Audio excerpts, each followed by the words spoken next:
புழல் சிறையில் 2 கைதிகள் கழுத்து, வயிறு, கை போன்ற இடங்களில் பிளேடால் அறுத்துக்கொண்டு உயிரை மாய்த்துக் கொள்ள முயற்சித்தனர். இதுகுறித்த கூடுதல் விவரங்களை செய்தியாளர் சிலம்பரசன் வழங்க கேட்கலாம்.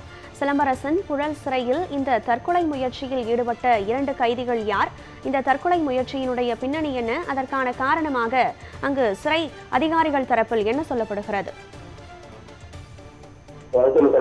புழல் சிறையில் 2 கைதிகள் கழுத்தை அறுத்துக்கொண்டு கை போன்ற இடங்களில் பிளேடை அறுத்துக் கொண்டு தற்கொலை முயற்சி செய்து வருகிறது. 2வது பிளாக்கில் இருந்து 3வது பிளாக்கு மாற்றம் செய்வதற்கு எதிர்ப்பு தெரிவித்த தற்கொலை முயற்சியாகும். வியாசார்படி கலியபுரத்தைச் சேர்ந்த அஜித், வயது 27, மணிப்பூர் நகர் காலனியைச் சேர்ந்த மிட்டாய் அஜித் என்ற 26 இருவரும் பிளேடை அறுத்துக் கொண்டு தற்கொலை முயற்சியில் ஈடுபட்டு வருகின்றனர். கலியபுரத்தை சேர்ந்த அஜித் ஸ்டாலின் அரசு மருத்துவமனையில் அனுமதிக்கப்பட்டுள்ளார். மிட்டாய் அஜித் புழல் சிறையில் இருந்து மருத்துவமனை அனுமதிக்கப்பட்டுள்ளனர். சிறை நிர்வாகிகள் அளித்த புகாரின் பேரில் போலீசார் விசாரணை மேற்கொண்டு வருகின்றனர். சிறையில் பிளேடு எப்படி உள்ளே வந்தது என்று விசாரணை மேற்கொண்டு வருகின்றனர். அலட்சியமாக காரணமாக இந்த சோதனை தீவிரப்படுத்த வேண்டும் என்று தெரிவித்து வருகின்றனர்.